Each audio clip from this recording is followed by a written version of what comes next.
향유를 부은 여인이라는 제목으로 함께 말씀을 대하겠습니다. 하나님의 나라가 이 땅 가운데 임했습니다. 하나님의 아들 예수 그리스도로 말미암아 그분이 이 땅 가운데 임하심으로 하나님의 나라가 성취되었습니다.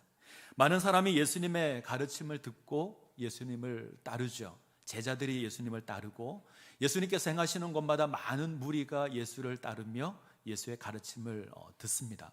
그런데 모든 사람들이 예수님을 환영하고 기뻐한 것은 아닙니다. 예수님을 반대한 무리들도 있습니다. 대표적으로 종교 지도자들이 있을 거예요. 대제사장, 바리새인, 사두개인, 서기관, 이런 또 헤롯 땅 이런 사람들은 예수님에 대해서 긍정적이지 않습니다. 그래서 이들을 향해서 예수님께서 가르치시는 책망의 말씀이 있는데, 자 32절을 한번 볼까요? 32절. 자, 앞에 화면이 있습니다. 같이 읽겠습니다. 비유하건대 아이들이 장터에 앉아 서로 불러 이르되 우리가 너희를 향하여 피리를 불어도 너희가 춤추지 않고 우리가 곡하여도 너희가 울지 아니하였다 함과 같도다. 아이들의 놀이에 비유해서 말씀을 하십니다. 아이들이 피리를 불면 결혼식 놀이를 하는 겁니다. 인생을 살아가면서 가장 기쁘고 즐거울 때가 결혼이잖아요. 그러면 피리를 불면 그것이 기뻐서 함께 덩실덩실 춤을 추어야 합니다. 만약 아이들이 곡을 하면 장례식 놀이를 하는 겁니다. 그러면 그 곡하는 소리에 맞추어서 함께 울어야 합니다. 그래야 이 놀이가 될 겁니다. 그런데 사람들이 반응하지 않는 겁니다. 춤을 추지도 않고 곡하지도 않고 반응하지 않는 겁니다. 아니, 반응하는 수준이 아니라 아예 반대하고 비판합니다. 세례 요한이 와서 떡을 먹지 않고 포도주를 마시지 않자 사람들이 비난을 했습니다. 귀신 들렸다. 그런데 이제 예수님이 오셔서 죄인들과 함께 먹고 마십니다. 그러자 이제는 죄인들의 친구다라고 비난하기 시작을 합니다. 자, 이런 이제 무리들을 향해서 예수님께서 교훈을 하시는 거죠. 자, 35절을 한번 볼까요? 35절 같이 읽겠습니다. 지혜는 자기의 모든 자녀로 인하여 옳다함을 얻느니라. 이거 속담입니다. 예수님께서 속담 하나를 인용하시는데, 지혜는 자기의 모든 자녀를 인해서 옳다함을 얻는다. 이 지혜가 옳은 것인가 하는 건 이 지혜를 따르는 자의 그 모습을 통해서 확인될 것이다, 이런 말씀입니다. 동일하게 하나님의 나라는 그 나라 백성의 모습을 통해서 확인될 겁니다. 예수님이 메시아라고 하는 건 그를 따르는 그의 제자들, 그 나라의 백성들의 삶의 모습을 통해서 확인이 될 겁니다. 자, 이것에 관한 가르침이 오늘 우리가 읽은 본문의 내용입니다. 오늘 본문을 보면 예수님의 가르침에 대한 두 모델이 등장을 하지요. 하나는 하나님의 나라에 반응하지 않는 자이고, 다른 하나는 하나님 나라에 반응을 하는 자입니다. 오늘 본문을 보면 한 바리새인이 식사 자리에 예수님을 초대한 것으로 시작을 합니다. 이 바리새인의 이름이 이야기를 쭉 읽어가다 보면 시몬 이렇게 등장을 합니다. 시몬이라는 바리새인이 예수님을 식사 자리에 초대를 했습니다. 사람이 누군가를 초대해서 함께 식사하는 건 얼마든지 있을 수 있는 일입니다. 그런데 오늘 본문의 사건은 좀 특별해 보입니다. 왜냐하면 예수님과 바리새인은 사이가 별로 좋지 못했습니다. 예수님은 바리새인을 향해서 노골적으로 외식하는 자다 책망합니다. 바리새인은 바리새인대로 기분이 나쁩니다. 예수님의 모습이 마음에 들지 않죠. 자기를 무시하고 자기를 책망하고, 때문에 바리새인들은 예수님을 비난하고 틈만 나면 시험하고 결국은 예수를 죽이려고 합니다. 자, 예수님과 바리새인은 사이가 좋지 못합니다. 자, 이런 모습을 생각하면 이 시몬이라는 바리새인이 예수님을 초대한 건 뭔가 좀 다르죠. 좀 특별해 보입니다. 아마 바리새인 시몬은 예수님께 좀 좋은 감정을 가졌던 것 같습니다. 어쩌면 호감을 가졌을지도 모르겠습니다. 바리새인이라고 하지만 예수님의 가르침을 좋아했을 수도 있습니다. 긍정적으로 생각하는 거죠. 어쩌면 스스로 나는 예수를 따르는 자다 생각했을 수도 있습니다. 예수님도 이 시몬을 싫어하지 않았던 것 같습니다. 사랑하셔서 그의 기쁜 마음으로 초대에 응합니다. 그런데 이 식사 자리에 좀 충격적인 사건 하나가 발생을 합니다. 갑자기 한 여인이 식사 자리에 등장을 하더니 충격적인 행동을 합니다. 성경은 이 여인을 향해서 죄가 있는 여인이다, 죄를 지은 여자다 고백을 합니다. 성경에서 여자를 향해서 죄를 지었다, 죄인이다 라고 고백하면 창녀라는 고백입니다. 몸을 파는 여자입니다. 사람들이 인정하지 않고 더럽다고 말하고 멸시하는, 인생의 밑바닥에 거하는 여인입니다. 근데 이 여인이 갑자기 식사 자리에 나타납니다. 자, 먼저 생각할 것이 있죠. 우리는 식사할 때 어떻게 식사하죠? 우리는 식탁에 앉아서 식사를 합니다. 예전에는 방바닥에 앉아서 상을 갖다 놓고 식사를 하기도 했지만 요즘 대부분 아마 식탁에서 식사를 하실 겁니다. 유대인들은 어떻게 식사를 할까요? 레오나르도 다빈치가 그린 최후의 만찬을 보면 우리처럼 식탁에 앉아서 식사를 한 것처럼 보입니다. 저렇게 앉아 식사를 하면 이 여인이 어떻게 본문에 나와 있는 행동을 했을까 의문이 들 수 있죠. 근데 유대인들은 저렇게 식사하지 않습니다. 자, 다음 그림을 보시면 저렇게 식사를 합니다. 처음 보시나요? 저 그림은 조금 그래도 그럴듯하게 그렸는데 제가 알고 있는 다른 그림은 훨씬 더 많이 누워서 거의 기대어서 비스듬히 삥 둘러 앉아서 식사를 합니다. 뭔가 좀 어색하죠? 제가 어릴 때 저렇게 먹어봤습니다. 어떻게 됐을까요? 저희 어머니가 없어서 뒤통수를 탁 내리는, 일어나! 그러면 버릇없다, 또 소화가 안 된다. 우리가 보기엔 너무나 어색합니다. 어떻게 식사를 저렇게 기대어서 할 수 있을까? 그런데 유대인들은 저렇게 식사를 합니다. 자, 이렇게 식사를 하고 있는데 어디선가 한 여인이 나타나죠. 아마 식사를 시작할 때쯤 아마 들어온 것 같습니다. 그리고 가만히 예수님 뒤쪽에 섭니다. 한 손에는 향유가 들려 있습니다. 아마 이 여인은 예수님의 머리에 향유를 붓고자 온 것 같습니다. 그런데 머리까지 못 갑니다. 예수님의 발치에서 울음을 터뜨립니다. 그 눈물이 예수님의 발에 닿습니다. 어떤 느낌이 드시죠? 감격스럽습니까? 감동스러운 장면일까요? 아닙니다. 사실 굉장히 충격적인 장면입니다. 가장 부정한 여인이, 가장 인생 밑바닥 가운데 거하는 더러운 여인이 예수님을 만지는 거죠. 성경은 부정한 것을 만지게 되면 만진 그 사람도 부정하게 됩니다. 다르게 표현하면 지금 이 여인은 예수님을 부정하게 만드는 겁니다. 더러운 죄를 지은 여인의 눈물이 예수님의 몸에 닿습니다. 이거 사실 용납할 수 있는 게 아닙니다. 그런데 이것이 전부가 아닙니다. 이 여인이 자신의 머리털로, 머리카락으로 발을 닦기 시작을 합니다. 머리털로 발을 닦으려면 머리를 풀어야 되죠. 단정하지 못한 행동입니다. 그리고 이 여인이 예수님의 발에 입을 맞추기 시작합니다. 한 번만 쪽 하고 맞췄을까요? 어린 자녀나 손주를 보면 너무 이뻐 보이시죠? 안 이쁘신가요? 이쁘십니다. 저희도 저희 막내를 보면 그냥 이뻐 죽겠습니다. 근데 보면 이쁘면 어떻게 하죠? 연신 뽀뽀를 하잖아요. 한 번만 쪽 하지 않죠? 계속 쪽쪽쪽 합니다. 아예 그냥 빱니다. 우리가 그렇게 하는데 지금 여인이 그렇게 입을 맞춥니다. 이해가 되시죠? 계속 입을 맞춥니다. 그리고 향유를 붓습니다. 다시 입을 맞춥니다. 지금 여인의 행동은 예수님을 더욱더 부정하게 만드는 겁니다. 더러운 죄인이 거룩한 예수님을 더럽히는 겁니다. 누군가 막아야 되죠. 누군가 이 여인이 하지 못하도록 제지했어야 합니다. 아니, 예수님께서 하지 마 말씀하실 수도 있습니다. 이것이 바리새인이 가지고 있는 불만입니다. 그래서 그가 지니고 있는 이 불반적인 생각이 어쩌면 정상적인 겁니다. 이 사람이 만일 선지자라면 자기를 만지는 이 여자가 누구며 어떠한 자 곧 죄인인 줄 알았으리라. 저가 하나님의 선지자라면 절대 용납하지 않았을 거야. 못마땅한 거죠. 죄인인 여인이 하고 있는 행동도 못마땅하고 그것을 가만히 두시는 예수님도 못마땅하고. 그럼 예수님 어떻게 생각하셨을까요? 예수님 기쁘게 이 여인의 행동을 용납하십니다. 왜냐하면 이 여인의 행동이 사랑을 입은 자의 행동이기 때문에 그렇습니다. 예수님을 사랑하는 자의 마땅한 행동이기 때문에 그렇습니다. 이해할 수 없는데 예수님은 이것을 기쁘게 받으십니다. 자, 불만 가득한 시몬을 향해서 예수님이 문제를 하나 내십니다.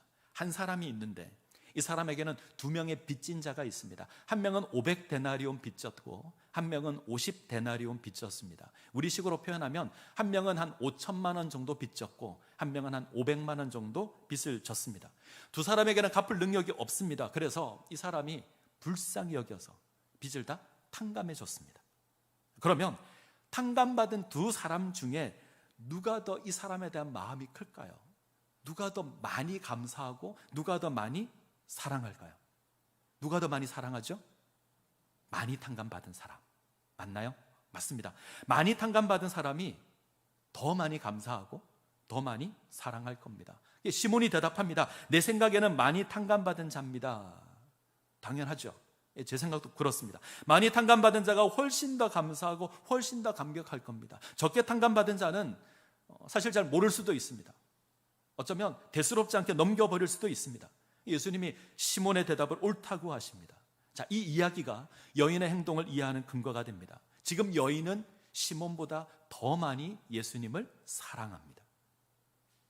예수님께서 세 가지 면에서 비교를 합니다. 시몬은 예수님께서 집에 들어올 때 발 씻을 물도 주지 않았습니다.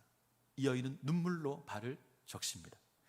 시몬은 예수님을 영접할 때 입을 맞추지 않았습니다. 이 여인은 계속 입을 맞추고 있습니다. 시몬은 머리에 감람류를 붓지 않았는데 이 여인은 귀한 향유를 예수의 발에 붓고 있습니다. 누가 예수님을 대접한 거죠? 시몬입니까? 아닙니다. 여인입니다. 여인이 대접을 합니다. 자, 주목할 게 하나 있는데, 그러면 시몬이 예수님을 무례하게 대한 거냐? 아닙니다. 시몬은 정상적으로 행동을 한 겁니다. 시몬은 일반적으로 사람을 영접할 때, 손님을 대접할 때처럼 행동을 하고 있습니다. 발 씻을 물을 떠다 주는 건 종이 주인을 섬기는 것이지 손님을 대접할 때 하는 건 아닙니다. 아주 귀한 손님이 올 때나 그렇게 할 겁니다.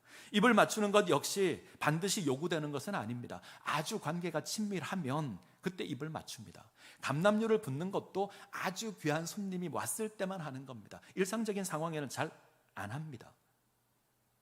정상적인 상황이라면 하지 않는 겁니다. 그럼 시몬은 지금 평범하게 예수님을 대접하는 겁니다. 특별하게 대접하는 게 아닙니다. 자, 예수님을 무시하는 것 아닙니다. 예수님께 대한 호감도 가지고 있고 예수님에 대한 가르침도 좋아합니다. 적어도 다른 바리새인과는 다릅니다. 미워하고 시기하고 갈등하지 않습니다. 때문에 집에 초대도 할 수 있습니다. 초대해서 식사 대접을 하고 가르침도 받을 수 있습니다. 그런데 특별하게 행동하는 건 아닙니다. 특별하게 대접하지 않습니다. 그래서 예수님을 부르는 호칭도 선생님 이렇게 부릅니다. 이건 존중의 의미지만 특별한 건 아닙니다. 저희 집안은 원래 예수 믿는 집이 아니었습니다. 특별히 외가 쪽은 특별히 저희 외할머님은 아주 절에 심취했던 불교 신자였습니다. 제가 예수 믿을 때만 하더라도 저희 집은 1년에 몇 차례씩 제사를 지냈습니다.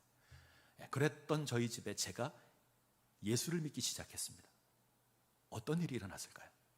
다행히 핍박이나 반대가 주어지지는 않았습니다. 대신에 정말 많이 들었던 이야기가 있습니다. 너무 빠지지 마. 그죠? 너무 빠지지 말고 적당히 믿어. 교회 가서 좋은 이야기 듣는 거 너무 좋은데, 나쁘지 않은 건데 대신에 너무 빠지지 마. 그런 얘기 정말 많이 들었습니다. 혹시 들어보셨습니까? 저는 처음 예수 믿을 때 이런 얘기를 너무 많이 들었습니다. 그런데 그 이야기를 들었던 제가 목사가 될 것이라고는 저희 친지 가운데 아무도 생각하지 못했습니다. 자, 지금 시몬의 상태가 이런 상태입니다. 적당히 믿는 겁니다. 적당히. 호감을 지니고 있습니다. 가르침도 좋아합니다. 예수를 따르는 모양도 있습니다. 그러나 특별하게 행동하지는 않습니다. 50데나리온 탕감받은 자의 모습입니다. 대수롭지 않다 생각하는 겁니다. 자, 우리 가운데 이런 모습이 있을 수 있죠. 교회 나가는 것 좋다, 나쁘지 않아, 대신 적당히 해, 미치지 마. 교회를 가더라도 집안에 일이 있으면 집안일을 해야 되고, 가족 여행을 가면 교회를 가지 않고 가족 여행을 가야 돼. 제사 지낼 일이 있으면 와서 제사 드려야 돼. 어느 정도 거리를 두라는 겁니다. 적당히. 자, 문제는 이것이 예수를 믿는 게 아니라는 겁니다. 예수를 깨닫지 못합니다. 때문에 예수가 죄사함을 선포할 때도 반응하지 않습니다. 자신은 그저 탕감받은 것이 별로 없다 생각합니다. 자, 탕감받을 수, 갚을 능력이 없었습니다. 그래서 예수님께서 주인이 탕감시켜 줬습니다. 그런데 모릅니다. 나는 충분히 능력이 있고 나는 괜찮은 사람이고, 대수롭지 않게 생각을 하는 겁니다. 식사에 함께한 다른 바리새인들도 이가 누구에게 죄를 사하는가 생각하고 예수를 반대합니다. 좋은 선생으로는 생각하는데 메시아로는 생각하지 않는 겁니다. 자, 오늘 본문에서 우리는 두 사람을 봅니다. 하나는 바리새인 시몬이고 하나는 죄인인 여인입니다. 바리새인은 당시 유대인들이 생각할 때 하나님 나라에 가장 먼저 들어갈 사람으로 생각되었던 존재가 바리새인입니다. 이 죄인인 여인은요, 어떤 일이 있어도 하나님 나라에 들어갈 수 없다고 이야기되었던 사람입니다. 그런데 예수님의 평가는 다릅니다. 부정한 여인이 하나님 나라의 백성이 됩니다. 바리새인은 하나님 나라에 어울리지 않습니다. 자, 그 이유가 무엇일까요? 하나님의 나라가 사랑과 용서의 나라이기 때문에 그렇습니다. 이 여인은 하나님의 그 용서를 압니다. 죄사함을 압니다. 때문에 그 나라를 누리고 있습니다. 근데 바리새인은요, 모릅니다. 누리지를 못합니다. 예수를 식사에 초대는 할 수 있지만 이 용서와 사랑의 나라를 누리지 못하는 겁니다.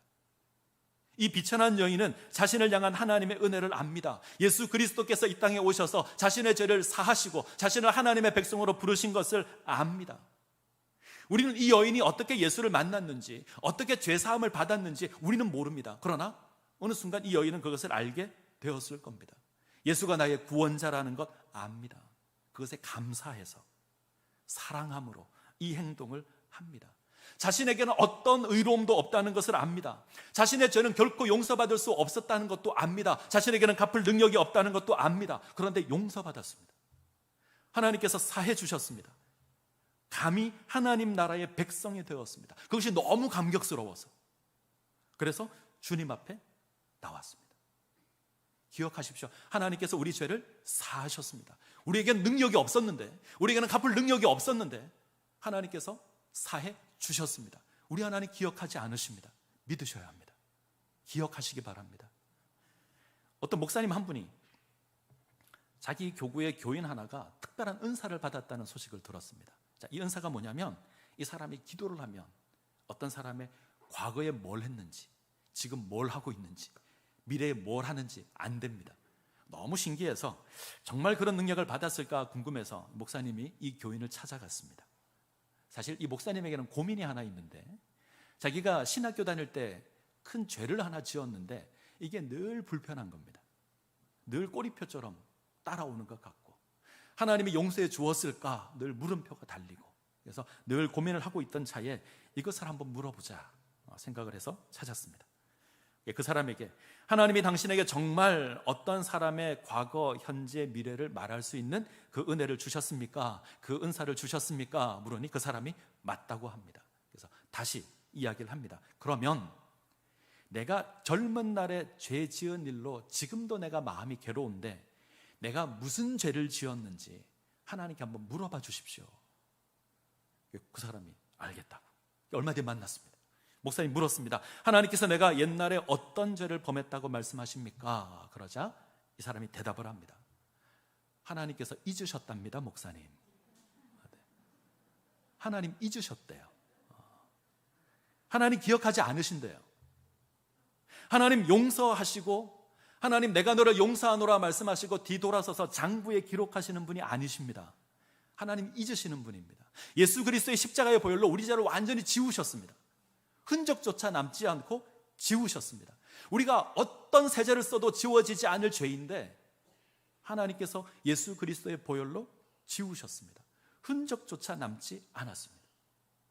자, 오늘 성경이 이 여인을 어떻게 고백하죠? 죄 지은 여인. 이름도 이야기 안 합니다. 사람들은 이 여인을 부를 때 이름 부르지 않았을 겁니다. 더러운 여자,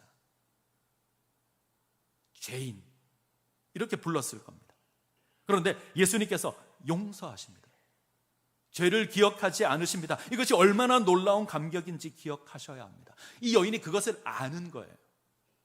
그래서 예수님께 나와 눈물로 발을 적시고 머리카락으로 발을 닦습니다. 입을 맞추고 향유를 붓고. 제가 설교를 준비하다가 고민한 게 하나 있습니다. 왜 하필 발일까? 왜 하필 발이었을까? 눈물로 적시고 머리카락으로 닦고 향유를 붓는데 왜 하필 발일까? 고민이 좀 많았습니다. 아마 처음에는 머리에 부으려고 나오지 않았을까 생각을 합니다. 그런데 머리까지 감격스러워서 못 나아간 것 같다 이렇게 생각을 하는데, 어쩌면 처음부터 발이 목표였을 수도 있습니다. 나는 예수님 머리에 향유를 부을 자격이 없어. 그래서 예수님의 발을 바라보고 나아왔을 수도 있습니다. 예수님의 발치에 서서 눈물을 흘리고 머리카락으로 닦고 향유를 붓습니다. 이 중동 지역에서 가장 더러운 부위가 있다면 발입니다. 당시 사람들은 샌들을 신습니다. 사진을 보시면 아마 저런 샌들을 신었을 겁니다. 광야와 같이 마른 땅을 걷다 보면 이 발이 깨끗할 리가 없습니다. 온갖 먼지로 가득했을 겁니다. 아마 저 모습과 비슷했을 겁니다. 때문에 외출을 갔다가 돌아오게 되면, 음식을 먹기 전이 되면 반드시 손과 발을 씻습니다. 그런데 이 일은 누가 하냐면 종이 합니다. 종 중에서도 가장 낮은 종이 합니다. 근데 지금 이 여인은 그 종이 해야 될 그 일을 자신이 하고 있습니다. 물로 씻는 게 아니죠. 자신의 눈물로 이 발을 적시고 머리털로 닦고 연신 입을 맞춥니다. 그리고 향유를 붓습니다. 이 여인에게는 더러운 발이 아니었을 겁니다. 자신을 향해서 놀라운 사랑을 베풀어 주신 그 주님의 발입니다. 가장 아름다운 발입니다. 아마 이 여인은 앞으로 이 발이 어디를 향하게 가게 될 것인지 몰랐을 수도 있습니다. 이제 예수님께서는 골고다 언덕을 오르실 겁니다. 십자가를 지고 우리 죄를 사하기 위하여 갈보리 언덕을 올라가실 겁니다. 그 발입니다. 우리의 더러운 죄를 깨끗하게 하기 위해서 고난의 길을 걸으시는 발입니다. 지금 여인은 자신을 향한 이 가장 숭고한 사랑을 붙들고 사랑 고백을 하는 겁니다. 자, 여인의 모습이 무례하게 보이십니까? 여인의 모습이 어리석어 보이십니까? 아닙니다. 여인은 예수님께서 행하신 그 놀라운 일 앞에 가장 아름다운 모습을 보이고 있는 겁니다. 하나님 나라에 가장 어울리는 모습으로 서 있는 겁니다. 시몬은 씻을 물도 주지 않았지만 여인은 눈물로 발을 적십니다. 시몬은 입을 맞추지 않았지만 여인은 입을 맞춥니다. 시몬은 기름을 붓지 않았지만 여인은 향유를 붓습니다. 자기가 용서받은 것을 알기에 이렇게 행하는 겁니다. 자, 하나님의 나라는 용서의 나라이고요, 하나님의 나라는 사랑의 나라입니다. 예수님께서 이 일을 위해서 친히 백성의 부정함을 담당하십니다. 허물과 죄로 죽었던, 아무런 소망이 없던, 아니 아무것도 할 수 없었던 우리였는데 하나님 우리를 사랑하셔서 이 땅 가운데 오셨고 우리 죄를 사하십니다. 갈보리 언덕 오르시고 십자가를 지십니다. 우리가 갚을 수 없는 그 빚을 예수님께서 친히 갚으십니다. 자, 그런데 바리새인은 이것이 못마땅합니다. 그는 예수님께 호감은 가지고 있지만 이 은혜를 누리지 못합니다. 그는 죄사함과 용서의 은혜를 누리지 못합니다. 그래서 어떤 자리에 서 있죠? 지금 그는 비판자의 자리에 서 있습니다. 그는 고작 50데나리온의 은혜를 입었습니다. 이것이 엄청나게 큰 은혜고 갚을 수 없는 것을 탕감받은 것인데 모릅니다. 그는 그렇게 생각하지 않습니다. 나는 자격이 있다, 나는 그것을 갚을 만한 능력이 있다, 그렇게 생각합니다. 그러니 비난자로 서 있는 겁니다. 은혜를 모르기 때문입니다. 지난주에 우리가 구역장 헌신 예배를 드렸습니다. 마치고 우리 구역장, 부구역장 함께 모이셔서 간단하게 이제 세미나를 가졌는데 다 기억나시죠? 자, 세미나를 하면서 재밌는 나눔을 좀 가졌습니다. 화면을 한번 보시죠. 저런 목록을 제가 쫙 불러 적어 놓고 질문을 던졌습니다. 이 목록 가운데 가장 중요하다고 생각하는 동목은 무엇입니까? 그 이유는 무엇입니까? 자, 한번 생각해 보시죠. 읽어보시고 무엇이 가장 중요하게 보이십니까?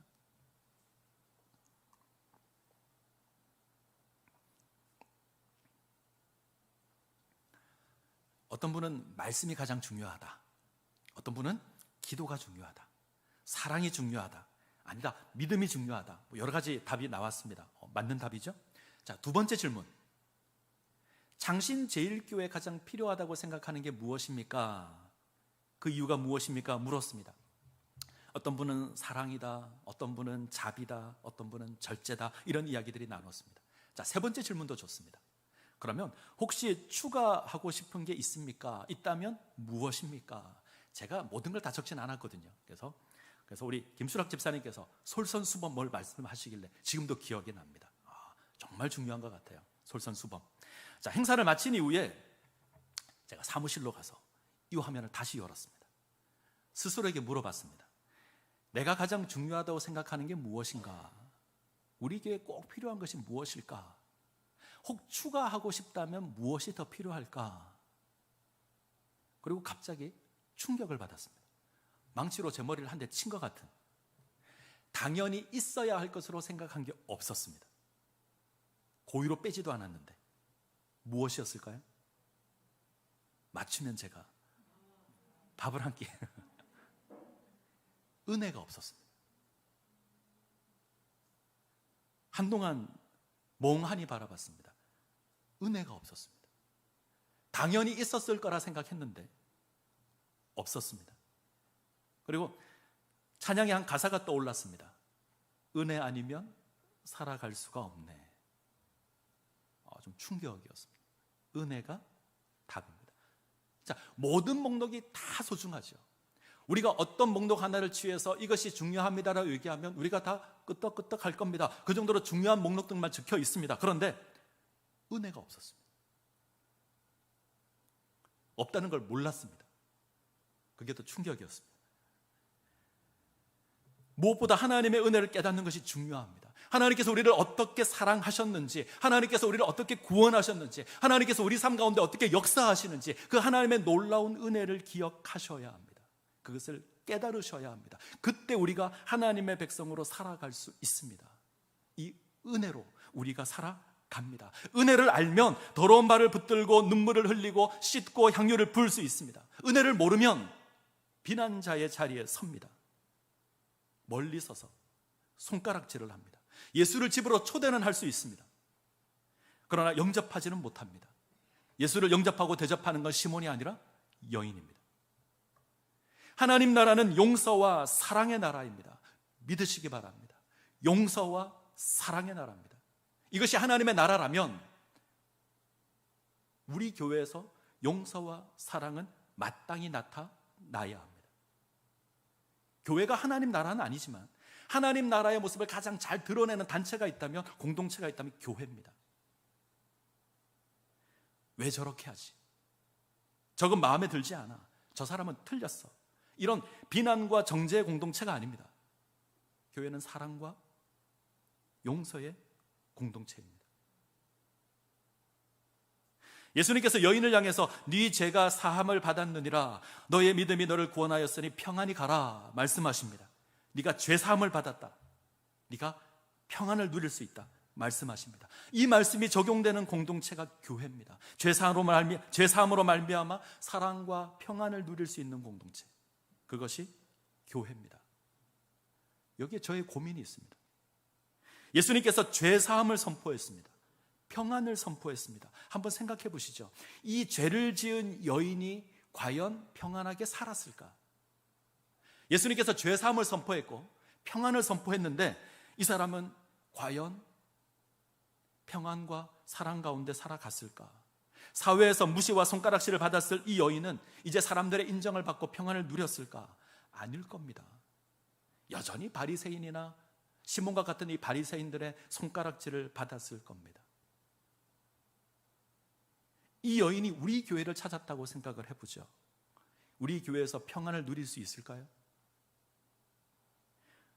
오늘 우리 교회는 이 죄 지은 여인, 그러나 하나님께 용서받은 이 여인을 우리는 어떻게 대할까요? 저 여인이 죄인인데 왜 여기 와 있는 거야? 저 여인을 인해서 우리 교회가 부정하게 된다, 우리 교회의 수준이 떨어진다, 쫓아내야 한다, 우리 그러지 않을까요? 이렇게 고백하면 몰아내지 않을까요? 우리는 용서와 사랑에 익숙하십니까? 비난과 정죄에 익숙하십니까? 무엇에 익숙하십니까? 끊임없이 비난을 쏟아내는 사람들이 있습니다. 무엇 하나 하면 아무 이유 없이 불평을 쏟아내는 사람들이 있습니다. 아무리 잘해도 박수를 칠 수 있고 환영을 할 수 있고 기뻐하고 그럴 수 있는데 일단 비난부터 하시는 그런 사람들이 있습니다. 어떤 사람은 끊임없이 투덜대는 사람도 있죠. 왜 빨리 안 하냐? 계속 투덜댑니다. 끊임없이 재촉합니다. 기쁘게 예하고 하는 법이 없습니다. 절대 사람을 칭찬하지 않는 사람도 있습니다. 절대 칭찬하지 않습니다. 인정하지 않죠. 이 사람 앞에 누군가 눈물을 흘리고 머리털을 씻고 입을 맞추고 향유를 부으면 비난할 겁니다. 왜 그럴까요? 오늘 본문에 답이 있습니다. 적게 용서받았기 때문에 그렇습니다. 적게 용서받으면 그 감격을 모릅니다. 내가 갚을 수 없는 그 많은 빚이 있었는데 이것을 용서받았다 깨닫지 못하면 나는 자격이 있다고 생각합니다. 내가 적게 용서받았기에 나는 충분한 자격이 있기에 나는 비난할 수 있다고 생각합니다. 그 사람은 용서받았다는 것도 모를 겁니다. 예수님에 대해서도 적절하게 대접합니다. 대수롭지 않게 대접합니다. 평범하게 대접합니다. 특별하게 대접하지 않습니다. 씻을 물도 주지 않고요, 입도 맞추지 않고요, 기름도 붓지 않습니다. 대신에 다른 사람들을 비난할 겁니다. 많이 용서받은 사람이 되어야 합니다. 많이 용서받은 사람이 되면 인정할 수 있고요, 용서할 수 있습니다. 나 같은 죄인 살리신 그 주님의 은혜가 이해가 되면, 그것을 깨닫게 되면 모든 것을 용납하실 수 있습니다. 그래야 하나님 나라에 어울리는 사람이 될 수 있습니다. 그때 사랑과 평화를 누릴 수 있습니다. 어느 곳에 두 집이 나란히 이웃하며 살았습니다. 한 집은 아이가 없는 중년 부부가 살았습니다. 아이가 없는 중년 부부 두 사람이 살면 조용할 것 같죠. 그런데 어찌된 일인지 이 부부는 싸움을 그치는 날이 없습니다. 계속 싸웁니다. 그런데 그 옆집은 젊은 부부가 사는데 시부모님을 모시고 두 아이를 키웁니다. 6 식구가 살잖아요. 늘 소란스러울 것 같은데 이상하게 싸우는 법이 없습니다. 그래서 너무 신기해서 이 늘상 싸우는 집 남편이 이 집을 찾았습니다. 이 집의 가장을 불러다가 물었습니다. 어떻게 하길래 이 집은 매일 싸움 한번 하지 않고 살아가십니까? 그 비결이 무엇입니까? 라고 물었습니다. 그러자 옆집 주인이 웃으면서 대답을 합니다. 우리 집에 싸움이 없는 건 우리 집에 사는 사람들이 모두 나쁜 사람이어서 그렇습니다. 이렇게 대답을 하더래요. 이해가 잘 안 되시죠? 나쁜 사람들만 모여 산다, 그게 무슨 말입니까? 그러자 다시 이야기를 합니다. 제가 오늘 방 한가운데 놓여 있는 물그릇을 모르고 지나가다 발로 차버렸습니다. 가장이 그랬대요. 차버렸습니다. 저는 제가 잘못해서 일어난 일이라고 말을 했습니다. 그러자 아내가 와서 자기가 치워야 되는데 안 치워서 내가 잘못한 것이라고 말을 합니다. 그러자 부모님이 와서 내가 지나가다 물그릇 있는 거 봤는데 그때 내가 치웠어야 되는데 안 치워서 그렇다고, 내가 잘못한 거라고. 아이들이 왔습니다. 뭐라고 말을 했을까요? 아빠가 걸어가는 것을 봤는데 저렇게 걸어가면 물그릇 찰 것 같은데 아빠 멈춰 얘기해야 되는데 안 했다고. 우리가 잘못했다고. 이런 죄인들이 많이 모여 사니 싸우지 않는다고 답을 합니다. 멋있지 않나요? 우리 같으면 어떻게 했을까요? 우리 같으면 누가 그릇 안 치고 여기다 뒀을까 막 소리를 쳤을 겁니다.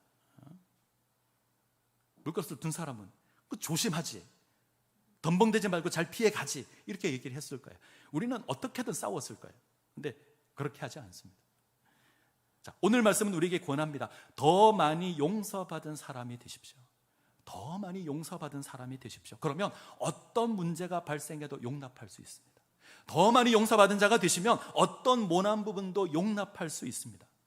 하나님께서 용서한 그 죄를 우리가 끄집어내어서 비난할 이유는 없습니다. 하나님께서 형제의 죄를 사했는데 나는 그 죄를 기억하고 정죄하는 그런 어리석음은 없어야 합니다. 그때 우리 창신제일교회가 사랑과 용서의 공동체가 될 것이고요, 사랑과 평안이 가득한 귀한 공동체가 될 겁니다. 이 은혜를 누리시기를 간절히 소원합니다. 기도하시겠습니다.